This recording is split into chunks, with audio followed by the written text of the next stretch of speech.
రాష్ట్ర ప్రభుత్వ chief secretary గారు,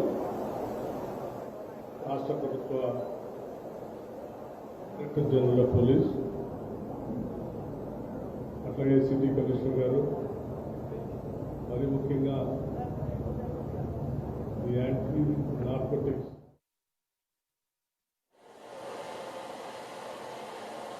విద్యార్థులందరికీ, పాత్రికేయ మిత్రులకి, ముఖ్యంగా యావత్ తెలంగాణ సమాజానికి మీ అందరికి కూడా ముందుగా నా హృదయపూర్వకమైనటువంటి నమస్కారం. రాష్ట్రానికి సంబంధించినంతవరకు ఈరోజు మనం చేస్తున్నటువంటి కార్యక్రమం చాలా అతి ముఖ్యమైనటువంటి కార్యక్రమంగా ఈ రాష్ట్ర ప్రభుత్వం భావిస్తాం. నార్కోటిక్స్ వ్యతిరేకంగా రాష్ట్ర ప్రభుత్వం, ముఖ్యంగా ఈ రాష్ట్ర ముఖ్యమంత్రి శ్రీ రేవంత్ రెడ్డి గారు, మిగతా సహచర మంత్రివర్గ సభ్యులందరూ ఈ రాష్ట్రంలో మాదక ద్రవ్యాలు అనేది కనపడటానికి వీల్లేదు, వాడటానికి వీల్లేదని చెప్పి చాలా కఠినంగా ఉండటానికి రాష్ట్ర ప్రభుత్వం నిర్ణయం తీసుకొని ముందుకు పోతాం. మాదక ద్రవ్యాలు ఎంత ప్రమాదకరమో మన రోజువారీ జీవితాల్లో దేశంలో కాదు ప్రపంచంలో కూడా చూస్తూ ఉన్నాం. మన ముందు ఇప్పుడు 1 minute వీడియో కూడా తీసి చూపించాను.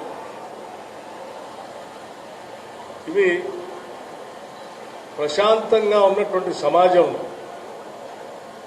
చాలా ఆప్యాయతతో ప్రేమగా పెరుగుతున్నటువంటి కుటుంబ వ్యవస్థలో ఒక భయంకరమైనటువంటి విషప్రయోగం లాంటిది. భారతదేశ సమాజ బలం కుటుంబ వ్యవస్థ. ఈ కుటుంబ వ్యవస్థలో ఎంతో ప్రేమగా పెంచుకునేటువంటి పిల్లలు దురదృష్టకరమైనటువంటి పరిస్థితుల్లో కొద్దిమంది సంఘ విద్రోహ శక్తులు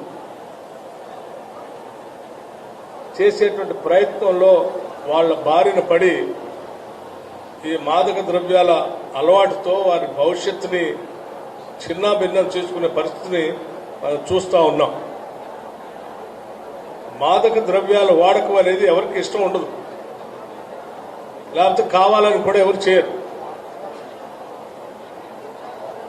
కొద్దిమంది కావాలని వీళ్ళని ఈ ఉచ్చులో లాగుతారు, ఈ ఊబిలో లాగుతారు. తెలుసో తెలియనటువంటి వయసులో ఉన్నటువంటి పిల్లలు దీంట్లో పడి వారి బంగారు భవిష్యత్తుని సర్వనాశనం చేసుకుంటున్నారు. ఇది 2 రకాలైనటువంటి కారణాలు కావచ్చు. ఒకటి, కొద్దిమంది దుర్మార్గులు తప్పుడు మార్గంలో ఆదాయాన్ని పెంచుకోవాలని చేసుకునే దుర్మార్గులు ఒక వ్యవస్థ అయితే, దేశాన్ని రాష్ట్రాన్ని బలహీనపరచడం కోసం మన దేశ ద్రోహులు కూడా చేసేటువంటి ఇంకొక ప్రమాదకరమైనటువంటి కార్యక్రమం. మన సిటీ పోలీస్ కమిషనర్ గారు స్పష్టంగా చెప్పారు, ఏ దేశానికైనా ఏ వ్యవస్థకైనా అక్కడ ఉన్నటువంటి సహజ వనరులు ఎంత బలమైనయో అదే స్థాయిలో ఆ సమాజంలో ఉన్నటువంటి మానవ వనరులు కూడా అంతే బలీయమైనటువంటి. మన దేశ శక్తి మన మానవ వనరులే. ఈ మానవ వనరుల మీద దాడి చేసి నిర్వీర్యం చేసి మాదక ద్రవ్యాల బారిన పడేటట్టు చేసి బలహీనపరిస్తే భారతదేశాన్ని బలహీనపరచొచ్చనేటువంటి కుట్రదారులు కొద్దిమంది, లేకపోతే ఇక్కడ ఉన్నటువంటి అమాయక పిల్లల్ని వాడుకొని డబ్బులు సంపాదించుకోవాలనేటువంటి దుర్మార్గపు ఆలోచన చేసేవాళ్ళు కొద్దిమంది. ఈ 2 కూడా ఈ దేశానికి ప్రమాదకరమైనటువంటి వ్యవస్థలే. వీటి మీద అత్యంత జాగ్రత్తగా ఉండి మనం మన రాష్ట్రాన్ని కాపాడుకోవాల్సిన అవసరం ఉందని ఈ రాష్ట్ర ప్రభుత్వం గట్టిగా నమ్ముతాం. అందుకే రాష్ట్ర ప్రభుత్వం సందీప్ శాండిల్య గారి ఆధ్వర్యంలో ఏర్పాటు చేయబడినటువంటి ఈ విభాగం పెద్ద ఎత్తున పనిచేయడానికి కావాల్సినటువంటి ఆర్థిక వెసులుబాటు కావాలని అడిగినప్పుడు ఆర్థిక పరిస్థితి అనేది ఇబ్బందే లేదు. Budget is not a problem at all. ఎంతైనా ఇస్తాం. ఈ రాష్ట్రాన్ని కాపాడుకోవాల్సిన బాధ్యత ఈ ప్రభుత్వం పైన ఉంది. మీకు ఎంతైనా ఇస్తాం, మీరు తీసుకోండి.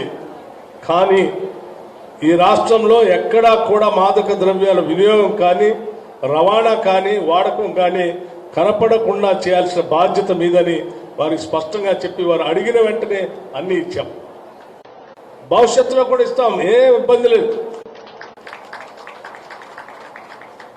మనమందరం ఈ సమాజం బలంగా ఉంటేనే ఈ రాష్ట్రం బలంగా ఉంటుంది.